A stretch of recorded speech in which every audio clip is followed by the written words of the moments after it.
Good morning students. Today we are going to learn about interior of the earth. Man has always been eager to know about what lies in the interior of the earth. A direct observation of the earth's interior has not been possible as yet. Through various methods the scientists have tried to estimate about the same. To infer about this, the study of the materials coming out of a volcanic eruption and the scientists seismic waves is most important. We will try to do a experiment. Boil half a liter of milk. When the milk comes to a boil, switch off the gas, keep a lid on the vessel. After 10 minutes, remove the lid, take it to a side and tilt it. Observe what happens. What can you see on the milk?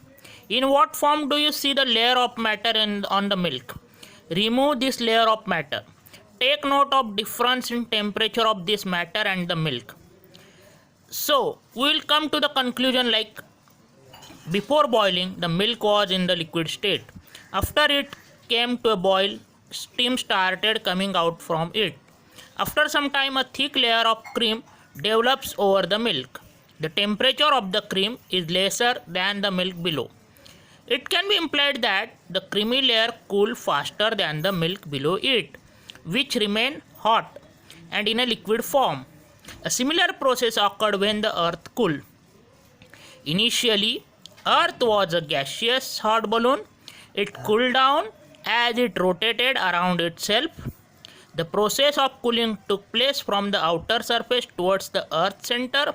As a result, the outer layer of the earth became cooler and solid. But as we move from surface to the core, heat increases and at certain depths the interior of the earth is semi-liquid. The matter coming out of volcanic eruptions consists of hot magma, gases, steam, etc.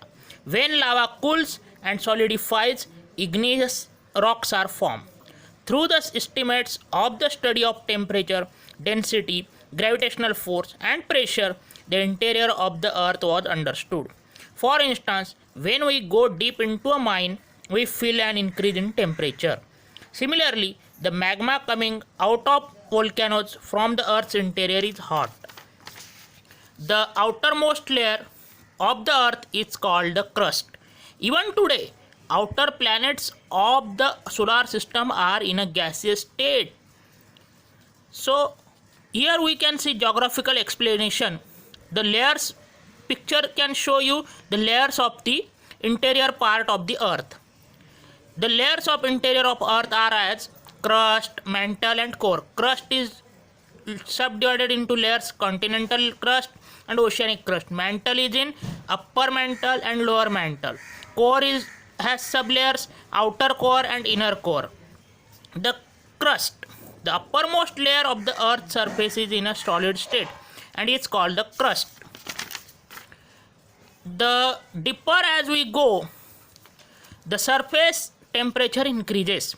After that, the rate of increase in temperature reduces and again increases in the core.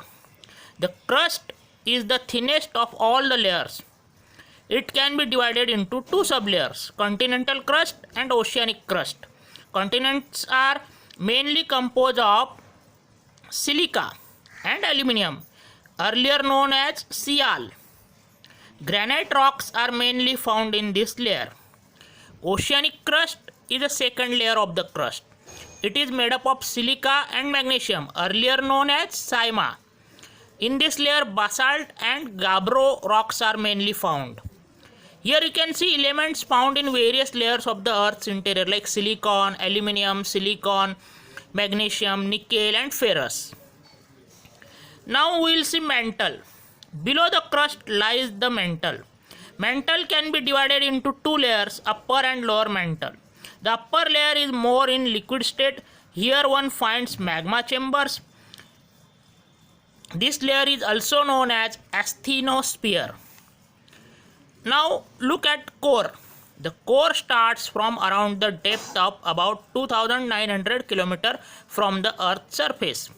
This layer can be divided into two: outer core and inner core. The outer core Outer core extends from around 2900 km to 5100 km.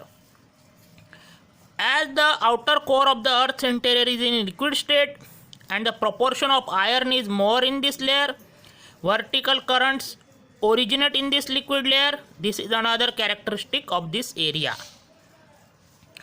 The solar winds coming from the sun are get protected from this layer. The magnetic fields thus develop around the earth is called magnetosphere. This is the fifth and an important sphere of the earth. Inner core. Inner core is the core of the earth which is in a solid state. Iron and nickel are the major elements found here. And this layer is also called knife. As the materials in this layer are under extreme pressure, the inner core is in solid state. The temperature is almost equivalent to the surface temperature of the sun. Thank you for listening this.